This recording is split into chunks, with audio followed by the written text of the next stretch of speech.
tous! Alors aujourd'hui on va parler du défi des signes. Qu'est-ce que je veux dire par là? Je veux juste dire que chaque signe a pour moi un super pouvoir et un défi qui va avec. Et on va voir ensemble chacun de ces signes aujourd'hui. On fait notre bascule et on passe au 7e signe, la balance. Ça me paraît pas mal quand même de me dire que la balance, c'est elle qui fait la bascule. Et des trucs, c'est quand même pas mal pensé en astrologie. La balance, elle fait face au bélier, donc au premier signe de départ. La balance n'a pas du tout le côté fonceur du bélier. Absolument pas. C'est même l'inverse total. Et ça paraît logique puisque c'est son signe opposé complémentaire. La balance va mettre beaucoup de temps à prendre des décisions. Ça fait partie de son super pouvoir et de son défi. Son super pouvoir parce que justement elle ne va pas aller à la va-vite, elle ne va pas prendre un jugement hâtif, elle va prendre son temps. C'est aussi son défi pour deux raisons. La première, c'est qu'elle sera indécise et que ce sera compliqué justement de trouver sa place comme pour la Vierge parce qu'elle aura tendance à prendre les avis de tout le monde et ne pas écouter le sien. Et à l'inverse, elle aura un ego assez développé comme on avait pu le voir avec le Lion ou la Vierge, où elle va juger sévèrement elle-même et les autres. Le défi de la balance, c'est le jugement. Il faut qu'elle comprenne qu'elle a le droit d'avoir un avis tranché et des opinions. Ça fait partie de chacun et c'est comme ça que la personne se définit. Mais il faut qu'elle comprenne aussi que la personne en face peut avoir un avis totalement opposé et aussi bien tranché qu'elle et qu'elle l'accepte. C'est là le gros défi de la balance. Fort heureusement, si elle a compris les leçons d'avant, elle a la générosité du cœur du Lion, elle a l'intelligence de la Vierge, elle a la fluidité des relations pour le Cancer, elle a la communication facile du Gémeaux, ce qui lui permet d'échanger des idées, elle a l'intériorité du Taureau et la temporalité différente, ce qui va lui permettre de prendre un petit pas de recul, très important et nécessaire dans les discussions, et elle a la fougue et l'envie de connaître et la passion du Bélier, qui va lui donner l'envie d'aller voir autre chose, de s'intéresser à beaucoup d'autres domaines, et notamment à l'art, puisque la balance a pour planète entre Saturne et Vénus. Donc on en arrive au 8e signe, le Scorpion. Scorpion est le 2e signe d'eau et se trouve en face du Taureau. L'intériorité du Taureau qu'on avait au départ, elle est plus chez le Scorpion. Et la créativité, c'est la même chose, c'est-à-dire que le monde intérieur du Scorpion est vraiment décuplé. Le super pouvoir du Scorpion, c'est ça, c'est qu'il est encore plus connecté à l'intérieur et qu'il a ce mouvement du 8, qui est le mouvement interne de je peux aller en moi rechercher mes peines, mes blessures, les comprendre et les ramener à la surface pour avoir le cadeau. C'est un très très grand pouvoir et une grosse responsabilité aussi par rapport à ce signe. Le Scorpion, il va falloir qu'il fasse confiance. Et c'est compliqué pour ce signe parce qu'il a du mal à se lier, à se fier et à interagir avec les autres. Le Scorpion, il a besoin des autres, il faut qu'il s'en rende compte parce que le Scorpion a tendance à se noyer dans sa propre eau.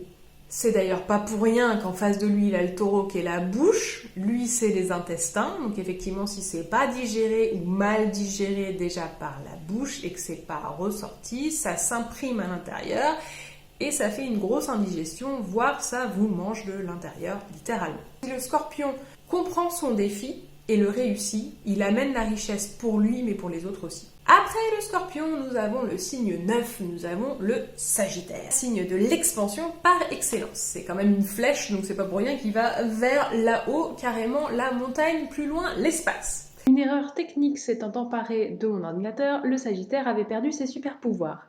Donc, les voici, le Sagittaire, son super pouvoir, c'est l'abondance. L'abondance d'énergie, l'abondance de bien, l'abondance de cœur.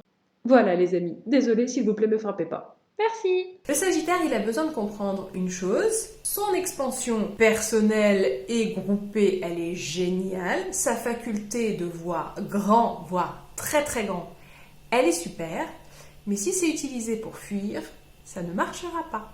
Parce qu'à un moment donné, tout ce qu'il va repousser, tout ce qu'il ne va pas vouloir voir, va lui revenir en pleine face, x2.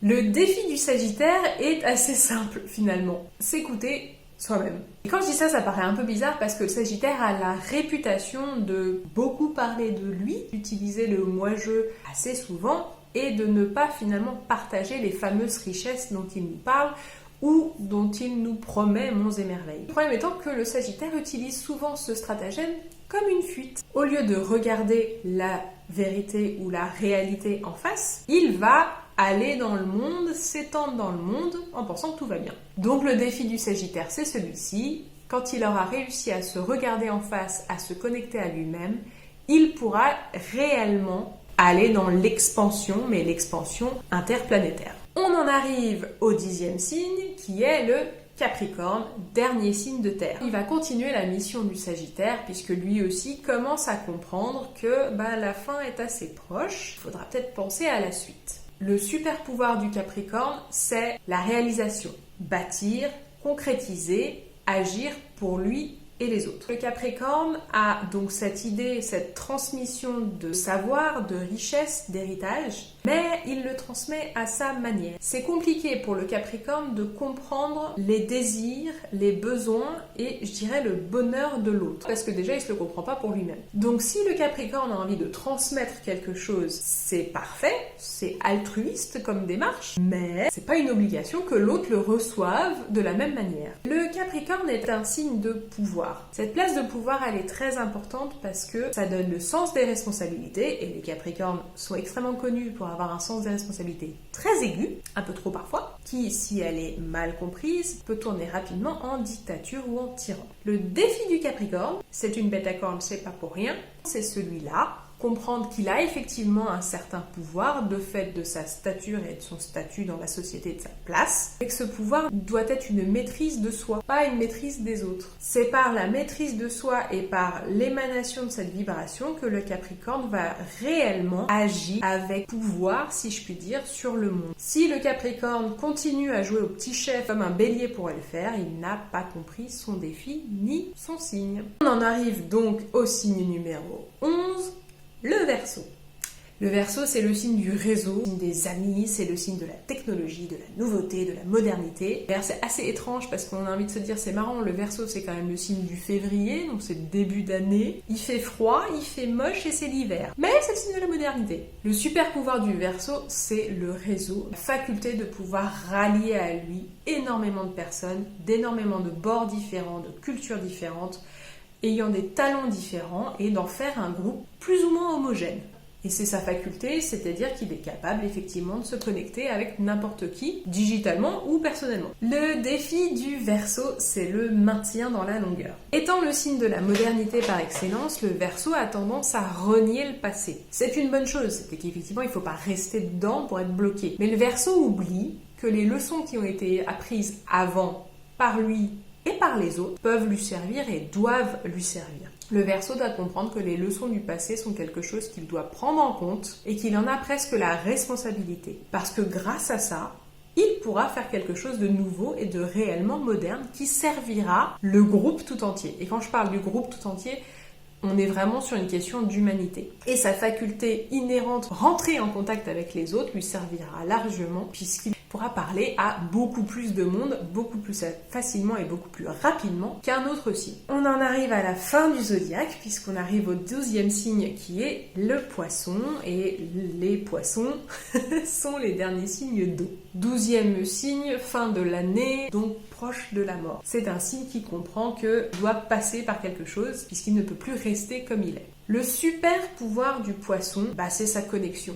Connecté à absolument tout et tout le monde. Mais ça fait beaucoup. Il a toutes les leçons qui ont été apprises jusque-là par tout le monde. Pour lui, c'est compliqué de trouver sa place en lui. Se retrouver à l'intérieur, c'est difficile. Et en face de lui, c'est qui son compère? C'est la vie. Qui, on se souvient, avait déjà des problèmes pour trouver sa place dans la société. Le défi du Poisson, c'est ça. C'est de se retrouver soi-même et de pouvoir se définir. Lui, il va falloir qu'il cadre un peu les choses. Pas facile pour un Poisson puisque le Verseau ayant tout fait péter juste avant, un petit peu difficile de remettre des cadres. Si le Poisson reste coincé dans son marasme intérieur du passé, le Poisson ne comprend pas le cadeau qu'est le présent. Ce faisant, il est incapable de concevoir le futur. Accepter la vie telle qu'elle est et poser des limites pour pouvoir apprécier la vie avant de passer de l'autre côté. Voilà, j'espère que ça vous a plu, que ça vous en a appris un petit peu plus sur vous, puis possiblement sur votre voisin, votre famille ou la terre entière, que sais-je. Je vous souhaite un bon courage pour le défi de chacun, mais n'oubliez pas, vous avez en vous un super pouvoir et il est temps de l'utiliser. Je vous dis à bientôt pour une prochaine vidéo. Salut!